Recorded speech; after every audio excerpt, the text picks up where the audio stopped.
시청자 여러분 안녕하십니까? 김동수입니다. 한국교회 언론회가 있는데요. 논평을 발표했습니다. 자, 여러분들에게 논평을 소개해드리고 간단한 촌평을 해드리겠습니다.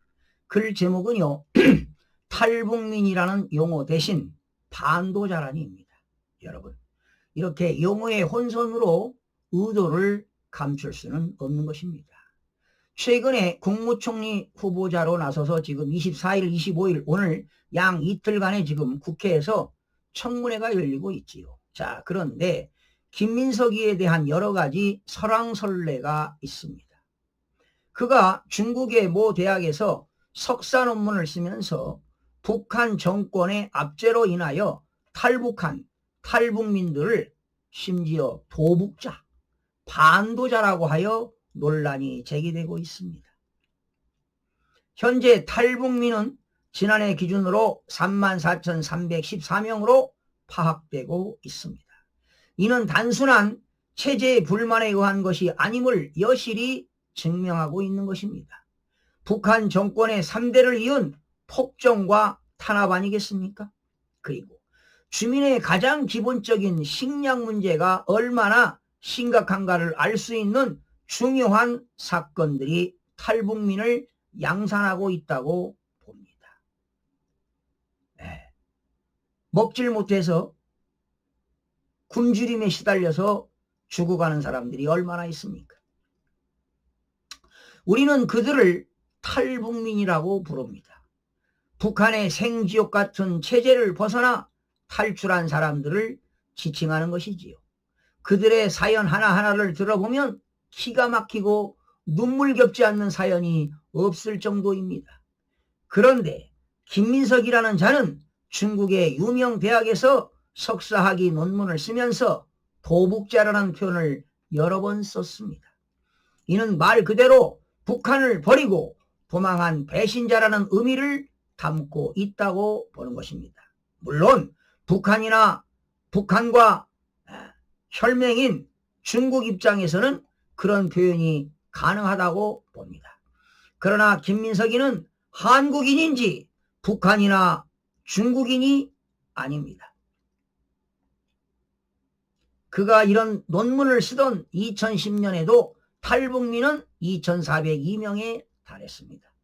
그런데 그들에 대한 용어를 굳이 도북자라고 써야 했을까? 심지어 반도자라는 용어도 썼다고 합니다. 북한을 배반하고 도망친 사람이란 뜻일 것입니다. 그가 속한 당에서는 그를 감싸기 위하여 사전에 나오는 말이라니 또 색깔론을 주장한다고 하는데 정말 가슴에 손을 얹어놓고 생각해 보시기 바랍니다. 지긋지긋한 북한 당국의 폭정을 피해 지금 우리나라에 수많은 탈북민들이 들어와 가슴에 피멍을 안고 살아가고 있는데 말입니다. 용어가 그런 것이 아니라고 변명한다고 이해가 되겠습니까? 사실은 이 도북자, 반도자 국어사전에도 나와 있지 않네요. 도북자나 탈북민의 차이는 세계 최악의 인권 박해국인 북한을 탈출했던지 혹은 도망했던지 같은 의미를 가지고 있다고 보는 것입니다. 문제는 누구의 시선으로 바라보느냐입니다. 중국이나 북한 입장에서는 북한 당국을 배신하고 도망간 사람이라고 주장하겠지만 우리의 따뜻하고 감싸는 마음으로는 자유와 생명을 찾아 탈북한 사람들임에 분명할 것입니다. 이것이 지금 사전에 나온 것이라느니 중국에서 중립적 의미로 사용하는 용어라느냐 하는 것이 마음에 와 닿겠는가. 적어도 임명직으로는 국가 최고의 위치에 올라가려는 국무총리 후보자라면 정중히 사과해야 하고 같은 당이라고 생떼 같은 소리로 덮으려고 해서는 결코 안 될 것입니다.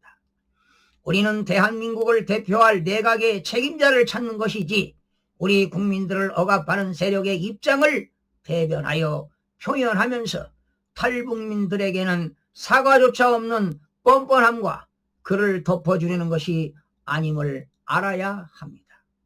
여러분, 도대체 정치가 뭡니까?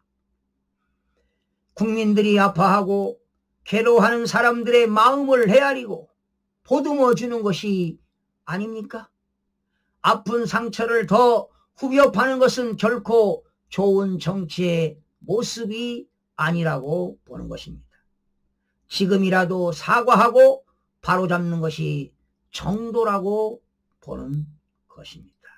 여러분들은 어떻게 생각하는 것입니까? 정말 행정부의 제2인자입니다. 국무총리 아무나 하는 것입니까? 대통령도 마찬가지지요. 도덕성과 윤리관과 국가관과 이런 투철한 사람들이 행정을 하고 국민을 다스리고 정치를 해야 되는 것 아니겠습니까? 여러분, 이렇게 탈북자들을 반도자, 도북자라고 이런 용어를 써도 된단 말입니까?